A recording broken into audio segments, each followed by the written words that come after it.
অতএব এত লাফানোর কিছু নাই যে আপনি এসছেন মপতন্ত্রের মাধ্যমে, আপনি এখন এসে সবকিছু আইন কানুন ভাবে তারপরে দেখান। আইন এই যে বিচারকগুলোকে আপনি সরাইলেন, কোন আইন দিয়ে সরাইছিলেন? উপদেষ্টা বানাইছিলেন বাংলাদেশের সংবিধানে ছিল? আপনি বসাইলেন কেন? আপনারা যেভাবে উপদেষ্টা হয়েছেন এটা কোন আইনে ছিল? এখন বিডিআর এর মামলার সময় আপনি আইন দেখান, এখন উদিচির মামলার সময় আপনি আইন দেখান, ২১শে আগস্টের মামলার সময় আপনি আইন দেখান।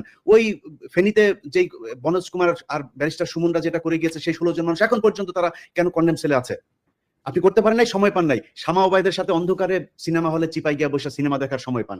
এই কাজ করার সময় পান না। এটার জবাব বাংলাদেশের মানুষের কাছে আমরা। অতএব এত লাফানোর কিছু নাই যে আপনি এসছেন মপতন্ত্রের মাধ্যমে, আপনি এখন এসে সবকিছু আইন কানুন ভাবে তারপরে দেখান।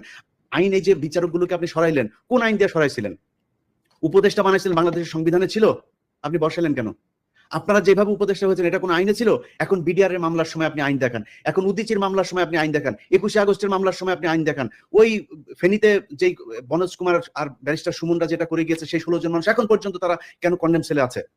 আপনি করতে পারেন নাই, সময় পান নাই। শামা ওবায়দের সাথে অন্ধকারে সিনেমা হলে চিপায় গিয়া বসে সিনেমা দেখার সময় পান। এই কাজ করার সময় পান না। এটার জবাব বাংলাদেশের মানুষের কাছে আমরা।